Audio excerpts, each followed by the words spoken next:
we are This meeting is being recorded. recording the workshop, and we'll be able to send out a copy with the recording at the conclusion of our event. Next slide, please.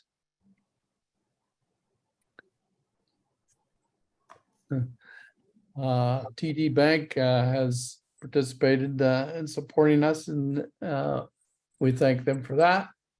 Next slide, please. Our presenter today is Earl Gergerich.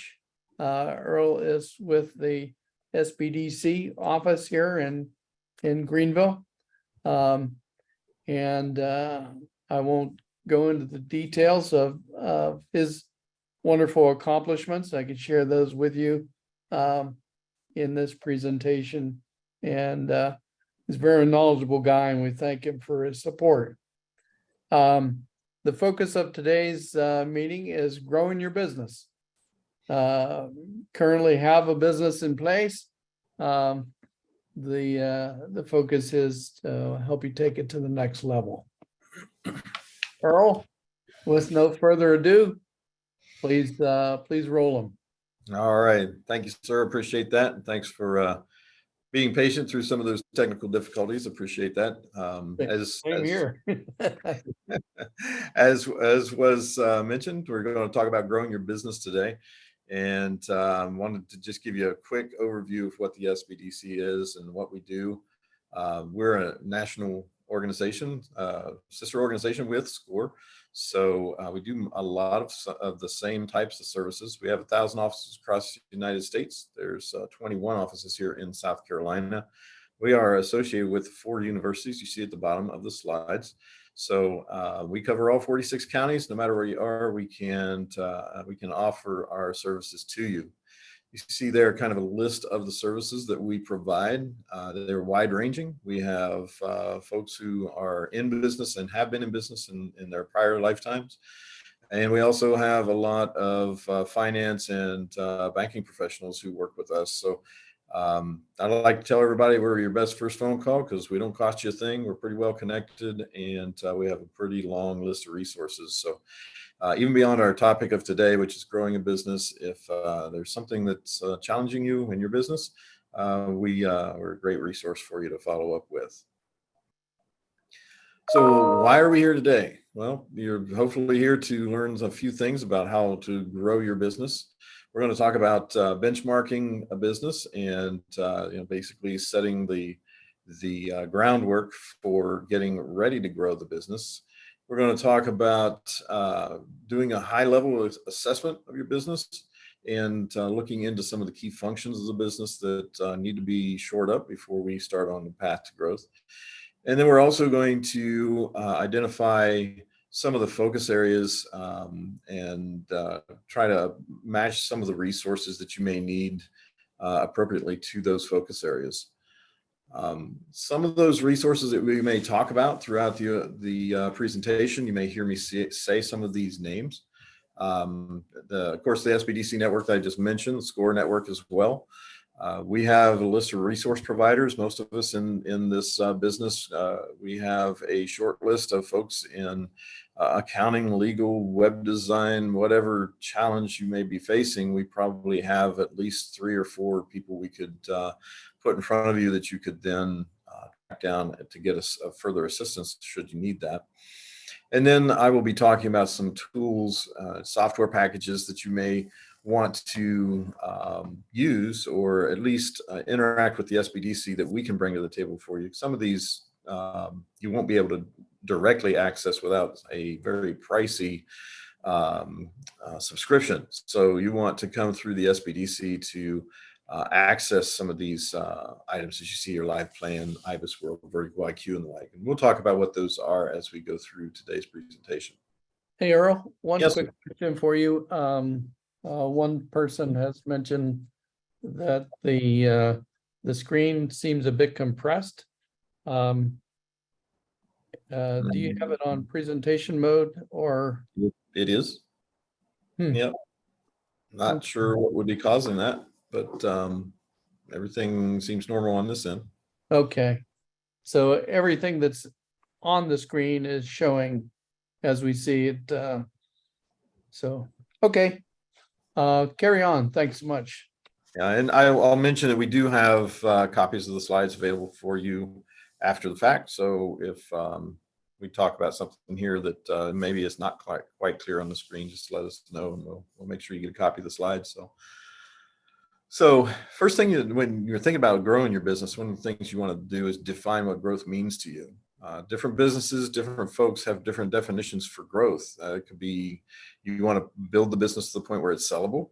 It might be where you want to grow this business so that it can create a sustainable income for you as the owner, whether you're inside actively working in it or you take a side position in the business, whatever that may be.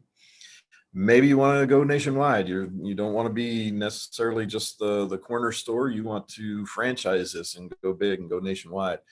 Whatever defines growth for your business, you need to kind of get that in front of you because your decision-making processes and the things that you're going to put in place will all drive or should all drive towards what growth is to you. Typically, there's only a few ways to grow a business when you look at it from broad terms. You either increase your market penetration, in other words, continue to sell into the market using your current products and services and further develop that and getting more and more clients selling the same stuff. You can do product development where you maybe move to a different product or a different service to add on to your current offerings, and that allows you some additional growth. Or you can develop the market. So now we've got product and service that we've been selling. Maybe we're going to look into a different market, maybe that geographically or demographically. We may be looking at a different or a new opportunity that's come about. Or diversification. So now we're going to split the company up into maybe some other functional units where we can increase the number of revenue streams that we have, possibly even expand the business and what it means as far as products and services and who we serve. So you see there the note existing business assessment form.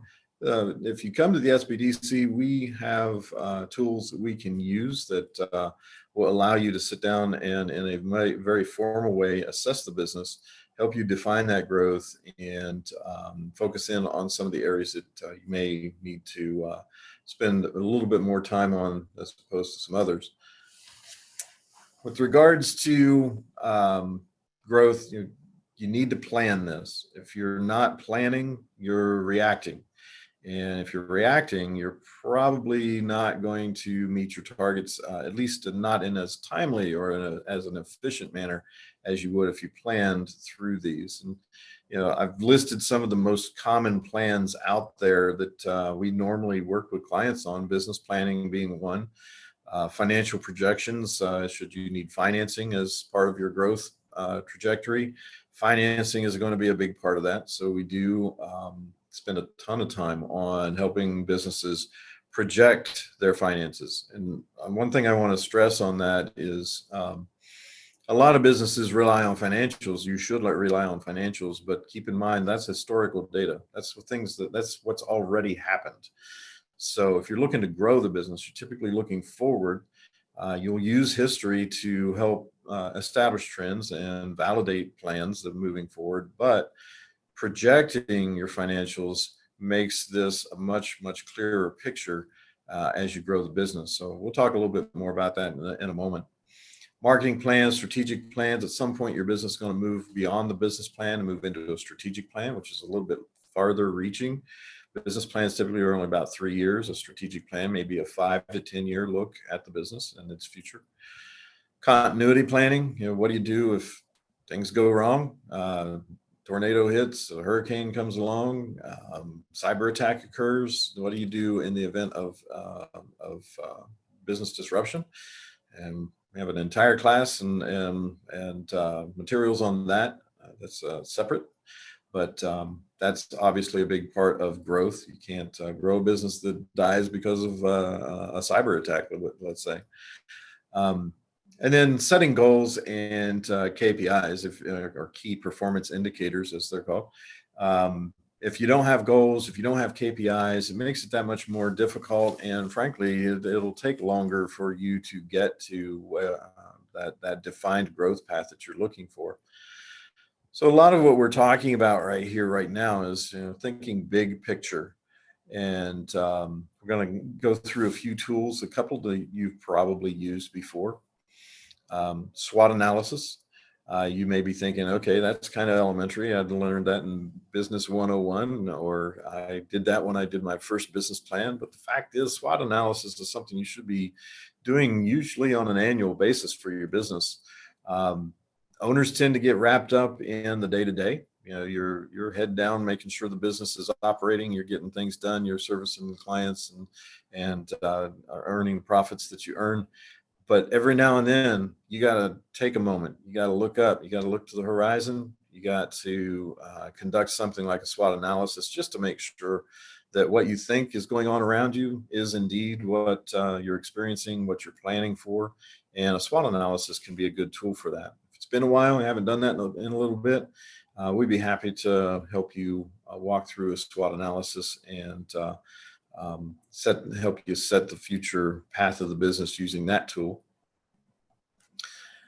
We also do strategic planning. So this is where I was saying just a moment ago, you need to look longer out than, say, a 3-year period. When you're trying to figure out, hey, how do I make this business sellable in the next 5 to 10 years? It's easier if you've got a roadmap to make that happen. And that's really what a strategic plan does. And this is a very high level example of what a strategic plan might do. You see here, we establish a start time and an end time. In this case, I believe it's a 5-year period. And we set up, what are our goals? Where are we now with those goals? And where do we need to be, say, in that 5-year period to sell this business?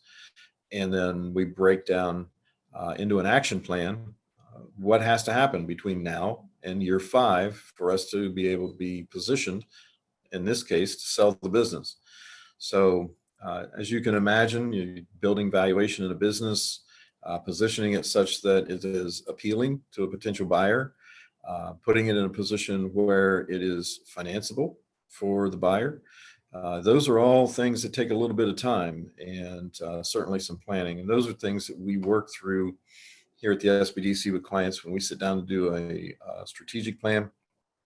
We usually start big picture like you see here, and then from there we drill down and ultimately end up with a action list of things that have to be done today, next month, 6 months from now, 12 months from now, so on. So it's really truly a roadmap to get you from today to that 5-year mark and meet those goals that you have, defining that growth that you have.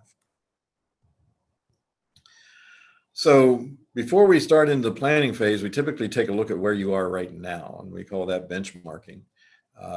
You can't tell if you're growing if you don't know where you started. So you got to be able to measure this. So that's the purpose of benchmarking.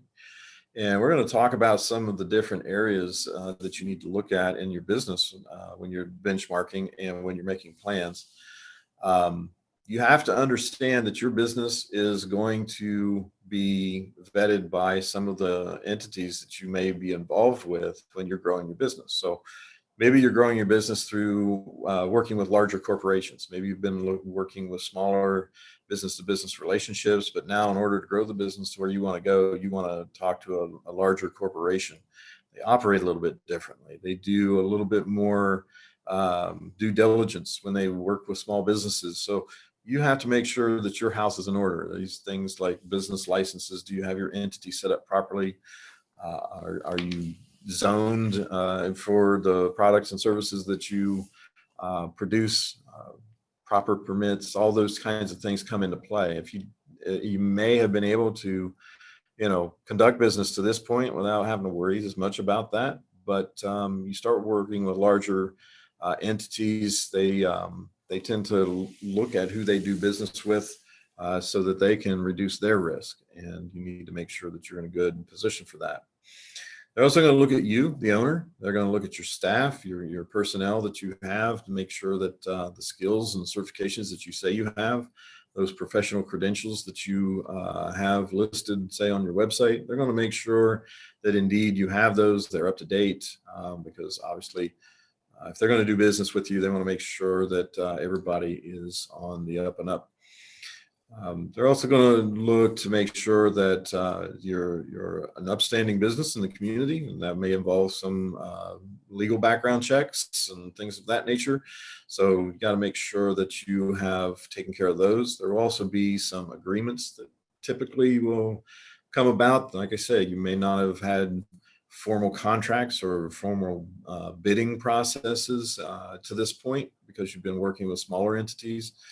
But larger entities are going to have contracts, and they're going to have agreements, and they're going to have expectations and covenants in their agreements that you must live up to. And if you don't, not only do you typically lose the opportunity to do business with that entity, but you probably won't ever gain that back. So you want to make sure that you know what you're signing, and you have the proper legal paperwork in hand if you're asked for it.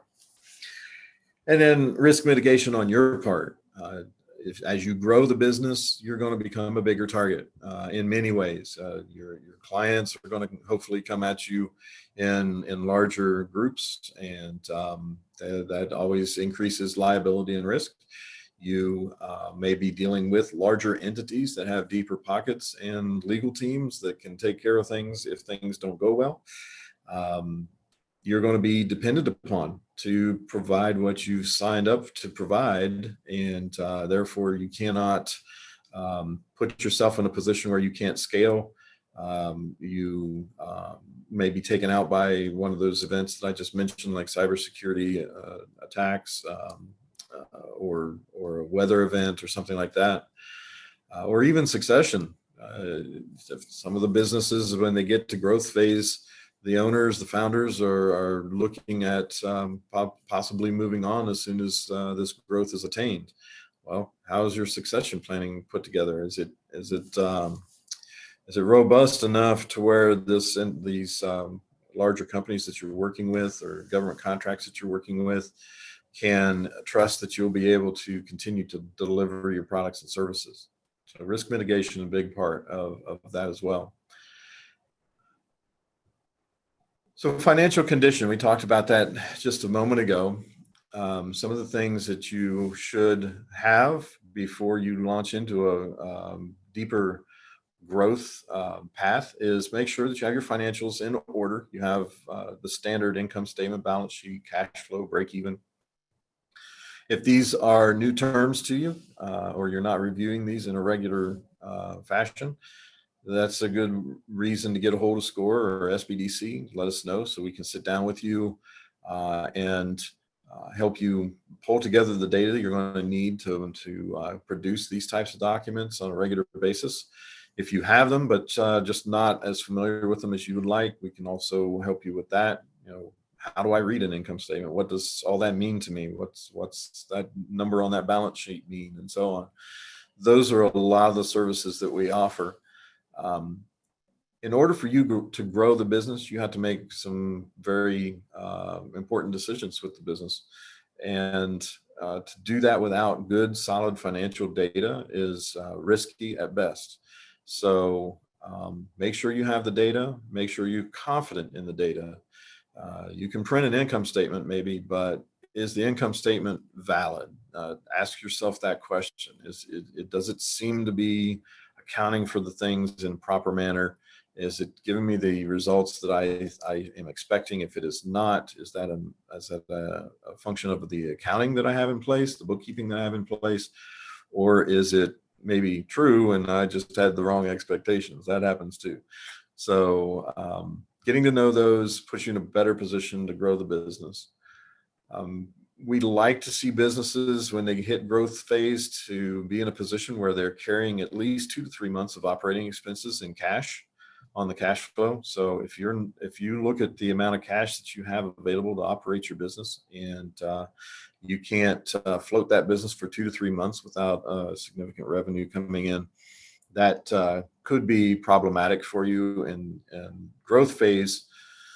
You may have a situation where you're going to have to produce in a much more and much higher volume than maybe you're uh, used to, and that will require more cash outlay, more personnel, more resources that you bring to the table to make that happen. So having that additional cash on the cash flow statement is going to put you in a better position to grow the business, regardless of what how you define it. Funding needs. The best time to ask for money, as they say, is when you don't need it. So if you're getting ready to go into growth phase and you think that it's going to require some additional financing, if you're sitting there in a good position with your finances, this is the time to go ahead and try to seek out maybe a line of credit or some additional funding that can help you in the event that the opportunity does come through and you're able to take that next step in growth. You don't want to be scrambling for funding at that point in time. So determining what funding needs might occur and planning ahead for those right now is advisable. And then there are some ways to check the financial health of your business. And we usually do that with some financial ratios, among other things. And this is just an example of what some of those financial ratios are. So we can determine whether a business has the ability to take on additional debt. If so, how much. We can also determine if the business maybe is already over leveraged or and unable to meet short-term obligations. If that's the case, then your ability to get funding might be difficult at best. You may find that taking on additional responsibilities, trying to scale up the business in a short period of time would be very difficult because you don't have the financial resources to make that happen. So sometimes it's obvious. I mean, you look at the bank balance, you can tell if you got enough cash to take the next step. But sometimes it's not. Sometimes you do have to do a little bit deeper dive, do a little bit more analysis on the overall financial health of the business. And this is just one example of the way that we might go about doing that. And you're typically the folks that you're going to be working with regards to funding, they're going to be running these ratios. So it's best that you do it ahead of time so that you know the answers before you walk through the door. And frankly, you can just get a better idea of how healthy your business truly is. Another thing that you're going to have to get better at if you're going to grow the business, regardless of how you plan on doing that, you're going to have a much more robust accounting system in place.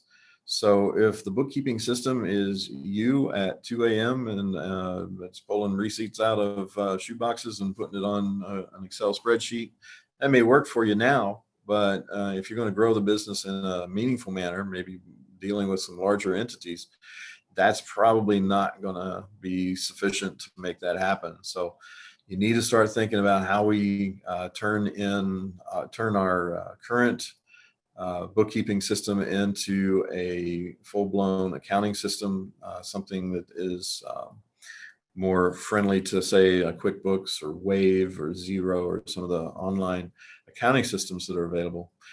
And that may mean that you have to look at the individual processes within your business. So how are you invoicing people? How are you collecting money? Just because you're moving into growth phase and maybe changing up the types of customers or the sizes of the customers that you work with doesn't necessarily mean that they're all going to be good customers. You still have to manage accounts receivable, make sure people are paying you in a timely manner. You do have to invoice in a timely manner. And you may find out that invoicing is totally different than it used to be. Maybe you just dropped an invoice in the mail, or you sent an email version of an invoice right out of your QuickBooks, and you got paid in the past. But now you deal with say a corporate entity, and they have POs and timetables that you have to be in. And certain people have to receive certain documentation, and if you don't have all that in place, at best you get paid, but it'd be a long time in between invoicing them and getting paid. At worst, you get lost in the system. So Um, Making sure that accounts receivable, accounts payable, inventory control, those kinds of things, you have processes in place. Without them, it's going to make it very difficult for you to launch into a growth phase. Every business has cycles. Understand what those are. Your ability to grow your business, if you're going to focus on, say, government procurement or corporations, or even some of the industries that we have here in the upstate, they have seasons or cycles per se that they buy things. The government, especially, budgets come out typically in October for government entities. So you want to be aware of what your timing needs to be, what your response time needs to be in order to participate in these types of bidding processes and billing processes, so that you are better positioned to win that type of business and hopefully grow the business. Also understand that there may be internal and external resources that you'll have to bring on board with regards to accounting. Maybe you don't have an accountant yet. You may want to hire that out to an accountant, or you want to bring on someone as a controller in your business at this stage. You have to determine, obviously, from a cash flow standpoint, which of those scenarios you might be able to afford.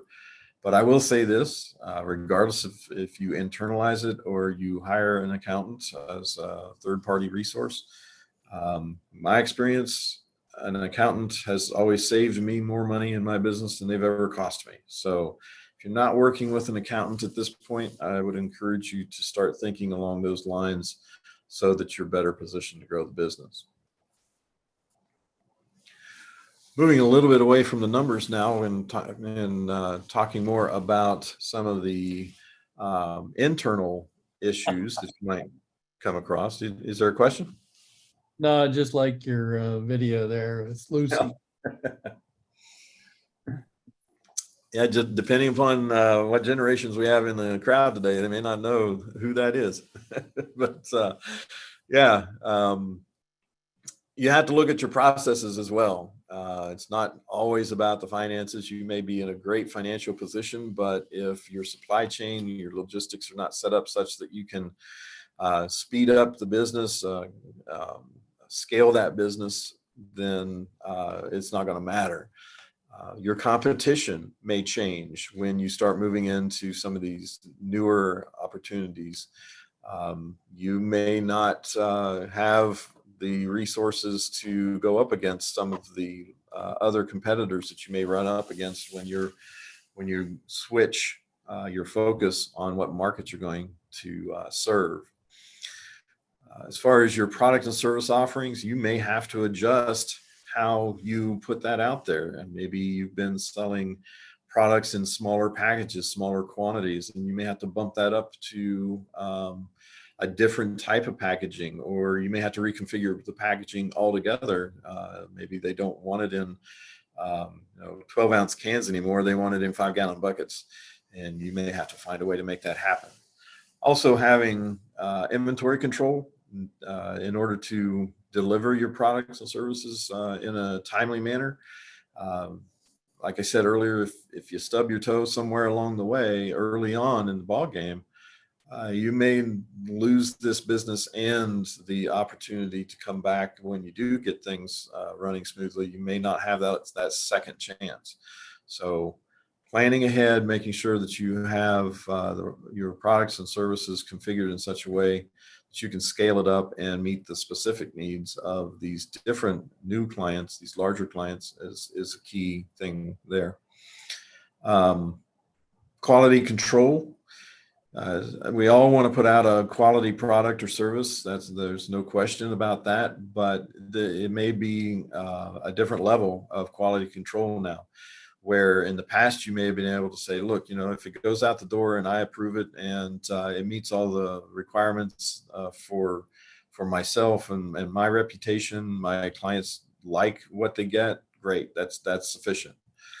But if you start working, say, with the government, they may actually have certifications that you have to carry. They may have certain programs that you have to show that you've completed.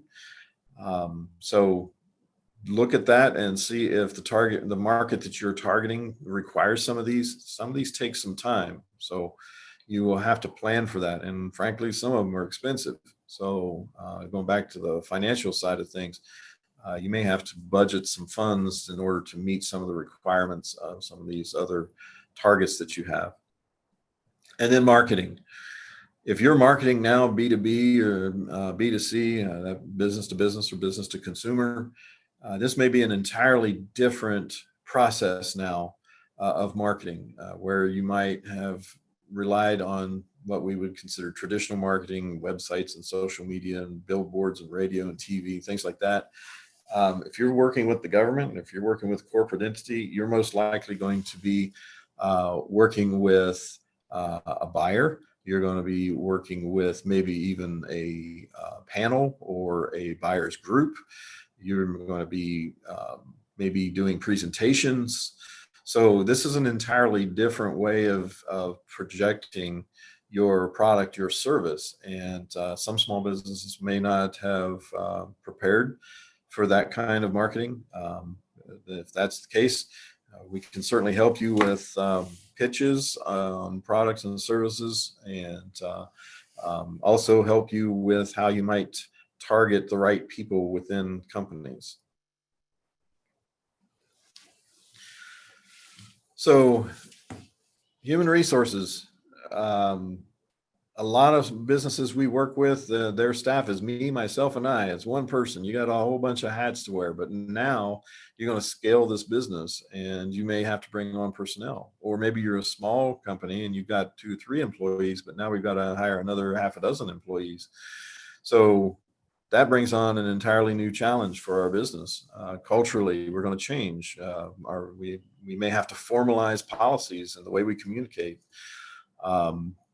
It's possible that we may have to have a more widespread workforce now, and that would require us to institute things like remote workers, maybe some flex hours because we're now in multiple time zones. We may have to bring on contractors instead of hiring employees, or vice versa. Maybe turn our contractors into employees. All of these things should be considered. As I said, when you scale up, how am I going to manage this from a personnel standpoint? These can take some significant planning. It's a tight labor market as it is right now. And for you to be able to just jump out there in the workforce and grab a hold of somebody that has all the skills that you need and hit the ground running and service an account, that's going to be really difficult for you to do. So you need to start thinking about, well, who am I really going to need in order to take the next steps with this business? And you may be able to contract it out and never hire a single employee, depending on your business model. But if you need to hire folks, and you've never done that, this is going to set the runway out there a little ways too, because it takes some time just to figure out how you go about this properly, let alone find the right people. So scalability through human resources side, that's a huge to-do on the to-do list when you're growing a business. Training, if you've got an existing staff or you're bringing in a new staff, obviously you've got to get them trained up so that they can provide that product or service. Again, that may lengthen that timeline that you'll be ready to grow and meet those goals that you have. But once you have some of this training in place, you're also going to have to manage that training. So a lot of this requires annual renewals, recertifications, ongoing training. So you may have to have somebody specifically there to manage just that aspect of the business. Some businesses require more of this than others. I worked in the welding industry for several years, and a week would not go by that we were in some sort of a training class, either to learn something new or to be recertified on something that we had learned 1 year ago. So we have one person, that's all they did was make sure that we were all up to speed with our training. So hopefully you're not in that position, but if you are, obviously you can see that would take some time and resources. Retaining, uh, being competitive in the or in the personnel market, that may be a whole new ballgame for some of you as well.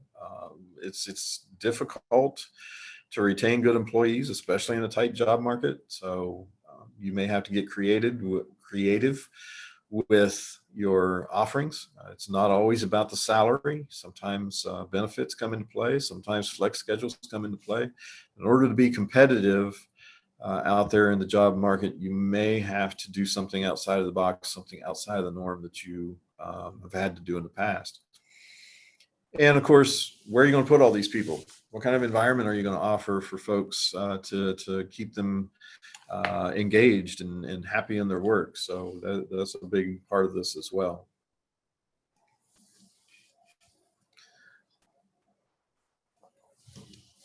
So sales and marketing, I mentioned earlier that you might have to market to some of these larger companies a little bit differently than you might to a consumer or another small business. This is a really good time for you to revisit your pricing strategies. A lot of small businesses we work with, they set pricing when they first started the business. They opened the doors and that's what they sold their product or service for. And frankly, they haven't looked at it since. Prices go up, costs go up. You should be visiting your pricing model on a regular basis, annually at the minimum, and more frequently than that, depending upon the type of business you're in. So if you're going to switch gears and you're going to grow the business, you're going to have to ask yourself, am I priced for the business as it runs today, or am I priced at a position where I can actually bring in the resources I need to grow the business? And you are most likely going to find out that the pricing is going to have to be adjusted in some manner to make your growth goals come true. So knowing what margins are industry standard versus what you're earning is a good thing to do. And again, we have access to data that we can help you benchmark your business against businesses of like type and size in your industry.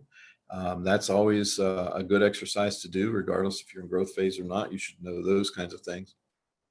And then the strategy itself. Are you going to be selling things in bulk? You're going to be selling things one-off items? Are they custom items? Should you get deposits ahead of time?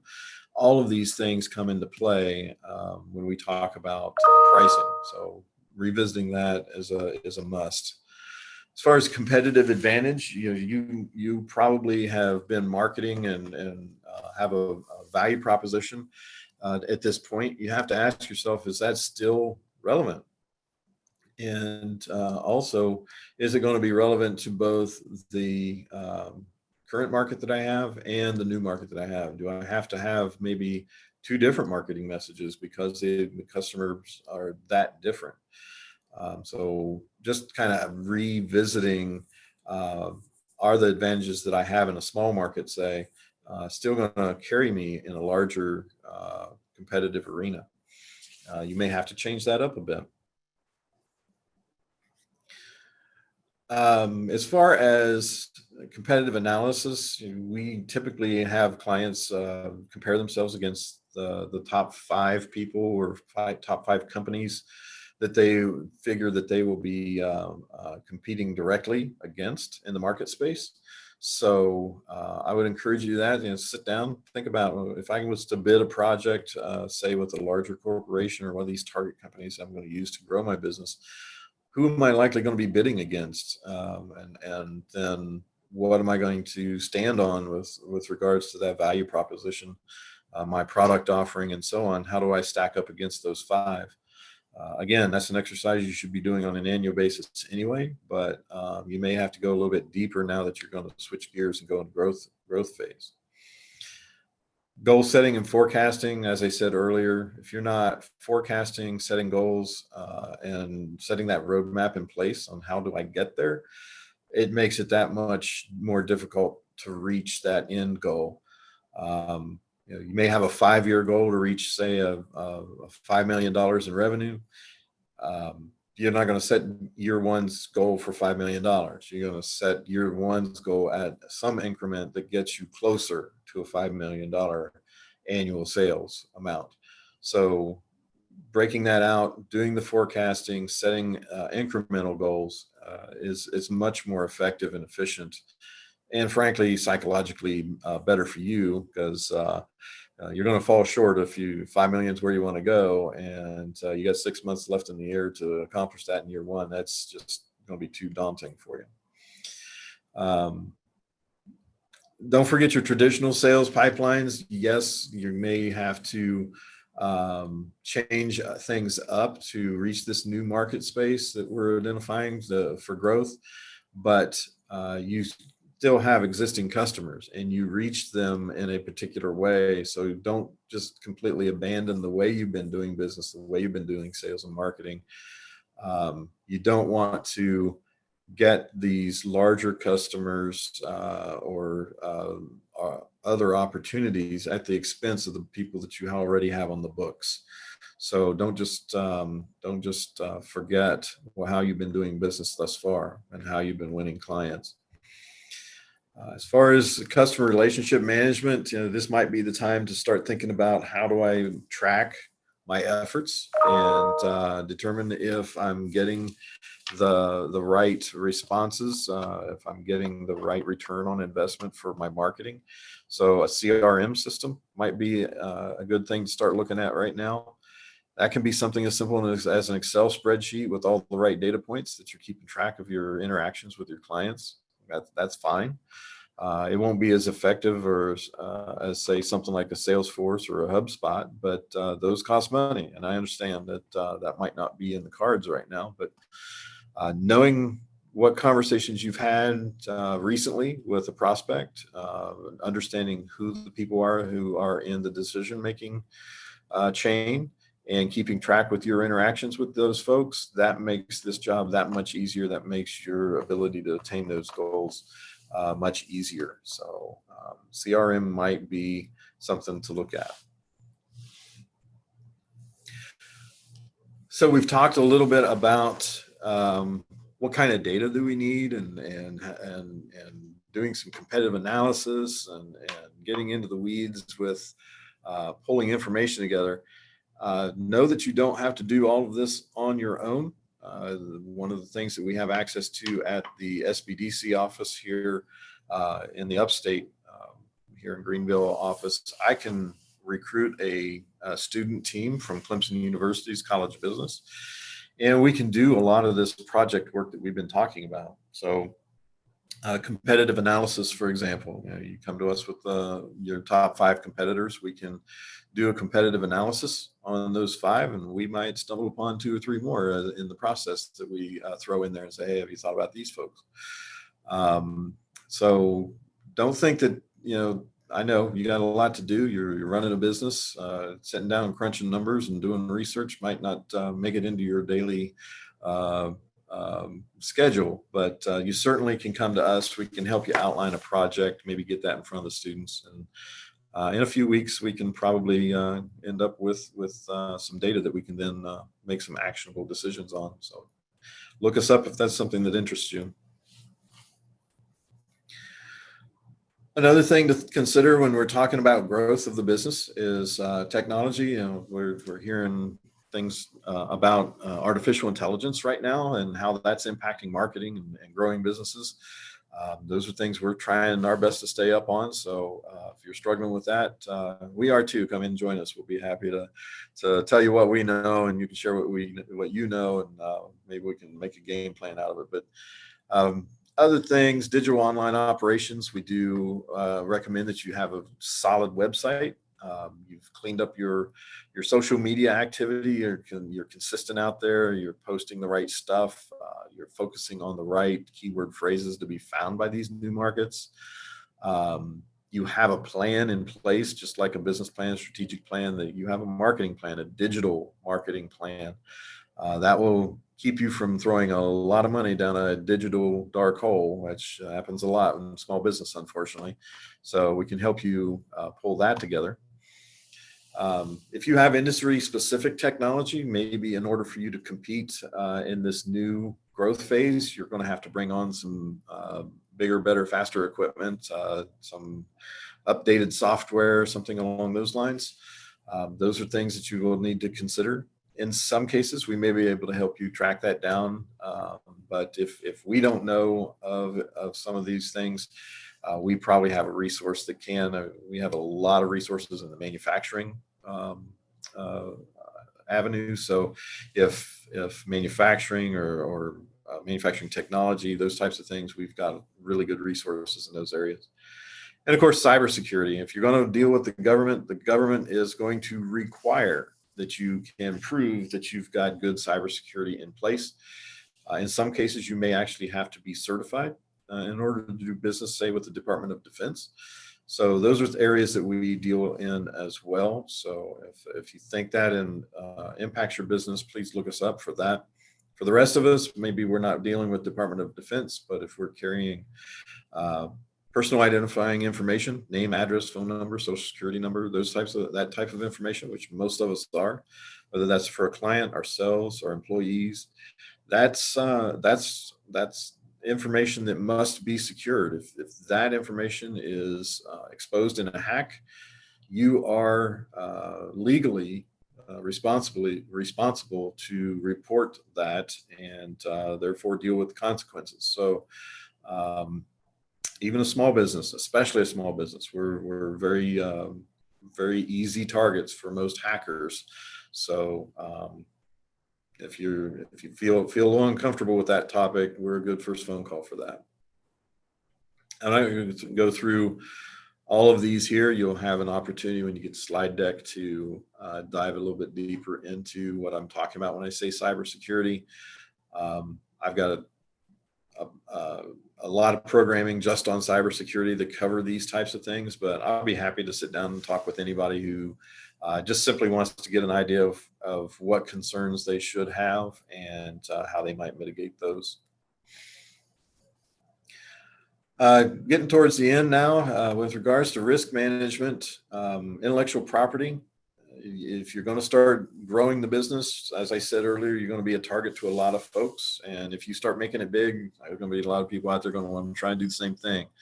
So your name, your logo, your trademark, your products, your secret sauce, all of that stuff now becomes fair game to anybody out there who wants to do what you're doing. So make sure you've got that locked down. You've got it protected. That does require some investment on your part, depending upon how you go about that and what you have to protect. But we can help navigate you through that process. Have good insurance in place. Review your insurance. You should be doing that on an annual basis anyway. But if you're going to deal with larger entities, they most likely are going to require that you have a significant amount of insurance in order to set foot on their space.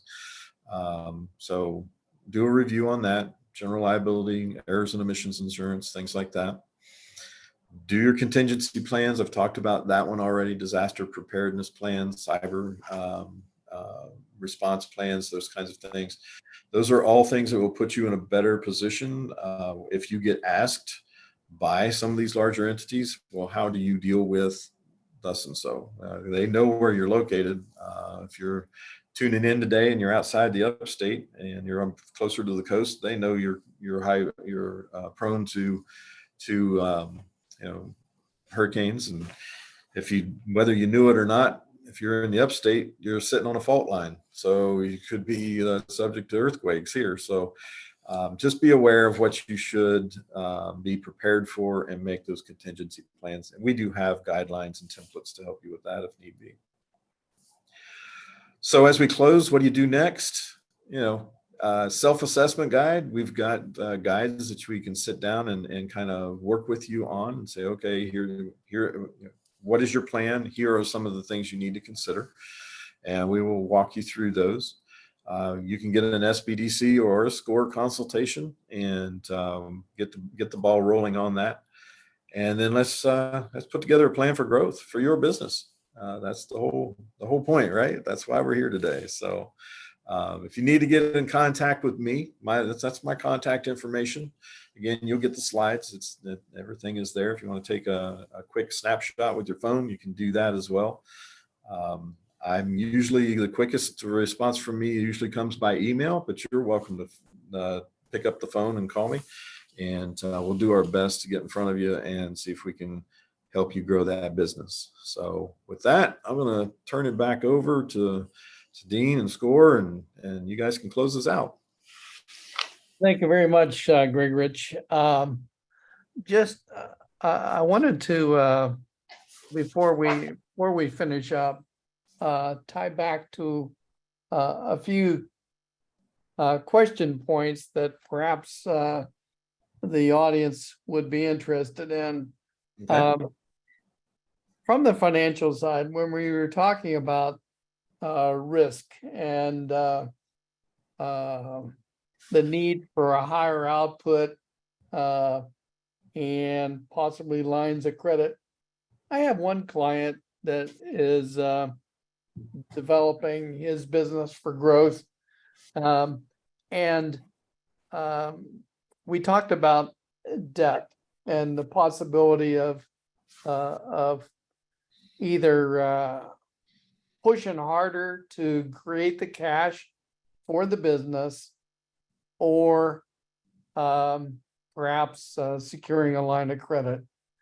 I was just interesting to have a dialogue for a few minutes to just say, how do you best secure a line of credit when you're a small business and you're looking to ramp the business up, maybe double it?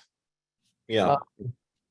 And what are your thoughts in that area about debt and the small business with the one man show?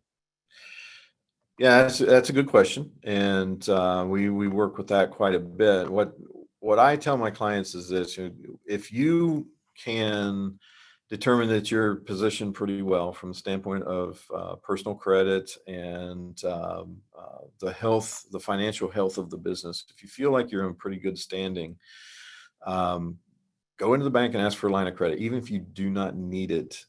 Ask for a line of credit, even if they come back to you and say, okay, well, you don't really have a lot of experience in our system. We don't see a lot of business credit there, but your personal credit seems like it's pretty good. So we'll extend you, say, $5,000 line of credit. Okay, that's not a whole lot, and for most businesses, that may not get you too much further down the path to your growth strategy, but it's a start. And once you have that established, you use it. If you use it wisely anyway, you should be able to go back in 12 months and say, okay, I've had a $5,000 line of credit with you. You can see I've used it. I need to double that. I need more. And every opportunity you get, you try to build that line of credit up such that when the larger opportunity does arrive, you are positioned now to use that.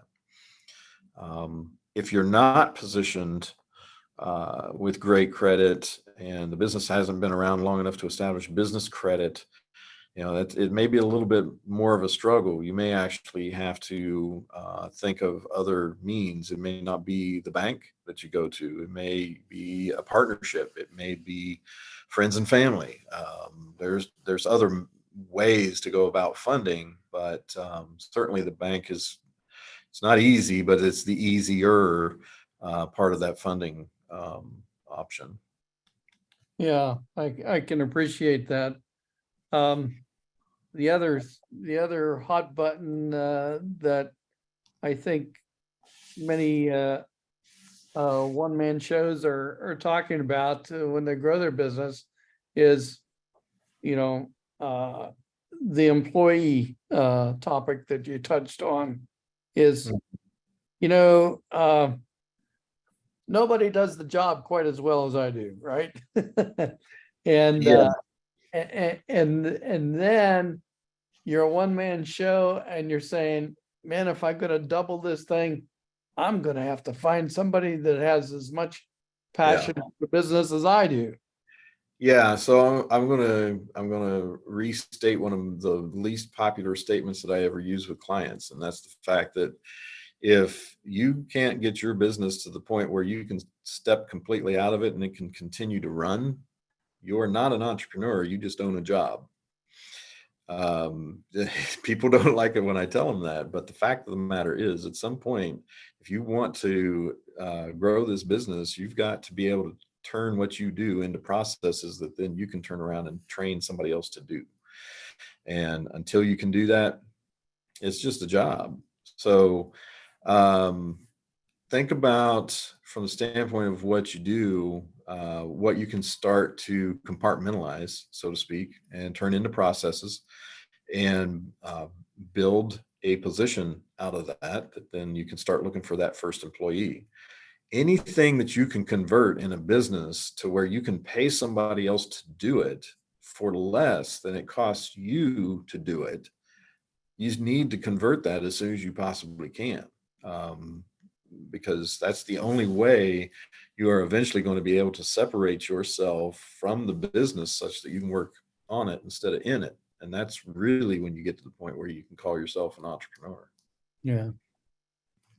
Well, I appreciate that, and good points. For the team that is joining us today, I thank you for your time. As we have on the screen right now, my name is Dean Maple. I am a mentor for SCORE. And we'd be happy to have you request a mentor today. And we do these trainings frequently on many of the different subjects. What Gregor Rich did today was kind of, Earl, sorry, what he pulled together today was some of the key topics that all make up growing your business. So be part of something special. You're also welcome. We're also looking for members for our volunteer team. And next slide, please. You can follow the SCORE team here on Facebook and Twitter and YouTube. This particular training will be on YouTube as well as what you'll receive via email. And thank you so much for our relationship with the SBA. If there are no other questions or topics from the group, we thank you for your participation today. And have a good afternoon. Thanks, everybody. See you.